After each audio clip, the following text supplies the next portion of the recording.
Bonjour les amis, bienvenue pour votre message et défunt. C'est une vidéo où les âmes ont un message pour vous. Une personne qui vous est proche peut-être pourrait vous envoyer un message. Que ce soit voilà un ami, un parent, une personne que vous avez aimée. Une personne aussi que peut-être vous avez eu des conflits, ça arrive souvent. Et c'est un lieu où voilà les âmes viennent s'exprimer.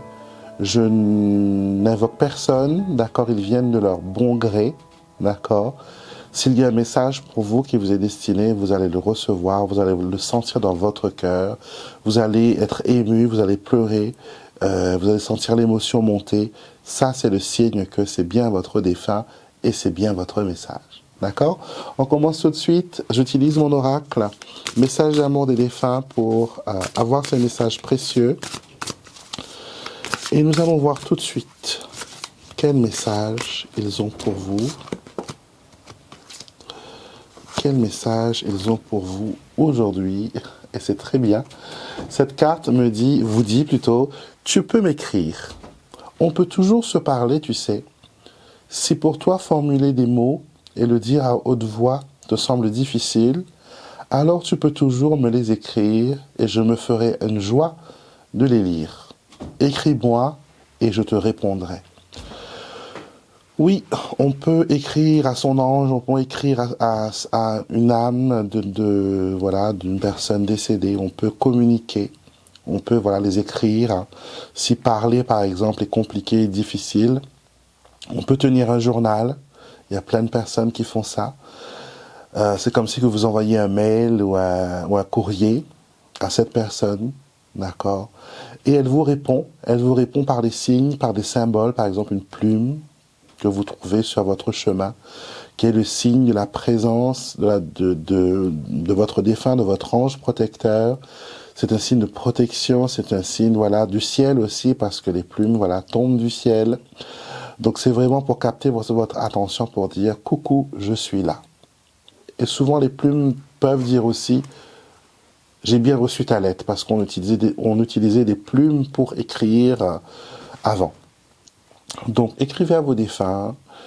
Et j'ai l'impression que récemment, vous étiez en train de regarder des photos, vous étiez en train de regarder des vieux papiers. Et au même moment que vous regardiez ces papiers, vous savez, vos défunts étaient avec vous. Ils étaient penchés sur votre épaule, à se connecter avec vous à travers les souvenirs, à se connecter avec vous à travers les rires, les belles pensées et les objets que vous avez en votre possession. D'accord. Si vous avez l'habitude de ramasser des plumes sur votre chemin, sachez que c'est vraiment des signes. Tel le petit poussé, vos défunts vous envoient des petits cailloux pour vous guider vers la bonne pensée, vers la bonne solution.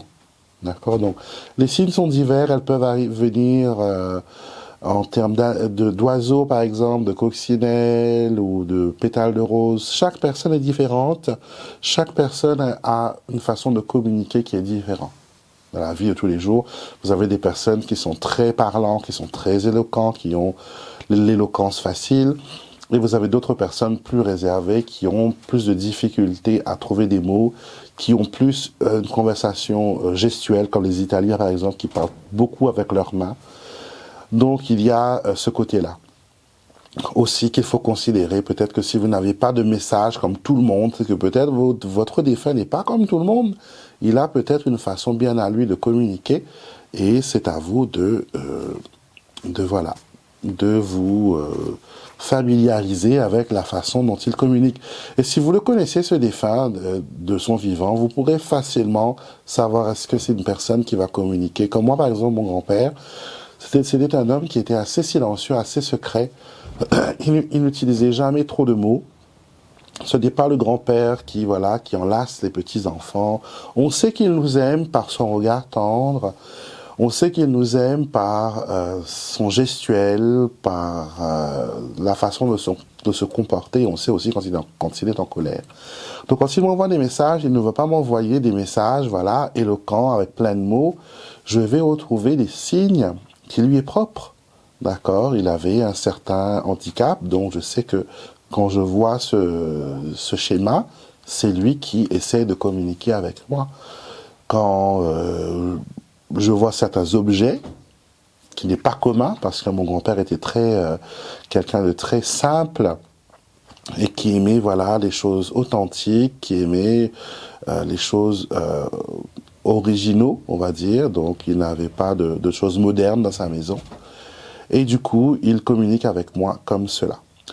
Et la deuxième carte que nous avons, c'est la carte Joyeux anniversaire. Donc si c'est votre anniversaire aujourd'hui, ou sinon si ça arrive bientôt, je vous souhaite un joyeux anniversaire. Et ça peut être aussi une façon que vos défunts vous envoient des signes.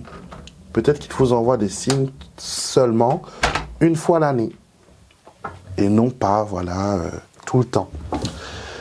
Et on nous montre ici que vos défunts sont un peu plus silencieux, moins bavards. J'ai cette impression parce que je ressens beaucoup d'émotions, mais pas beaucoup de mots pour pouvoir les exprimer.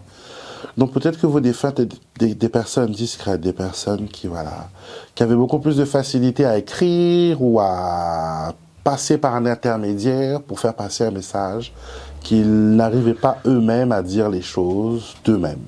D'accord? Et ce serait bien aujourd'hui d'allumer une petite bougie pour vos défunts, pour leur demander, voilà, lumière, pour leur demander quelle serait la meilleure façon de pouvoir communiquer avec eux. Et qu'est-ce que vous pourrez faire aussi pour, voilà, établir ce lien de communication.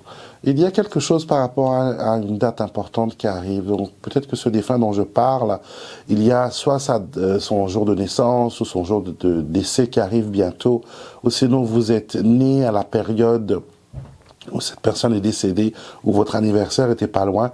Mais il y a quelque chose par rapport à un anniversaire et un signe qu'ils veulent vous envoyer. D'accord? Donc peut-être au jour de votre anniversaire, ils vont vous envoyer un signe spécial.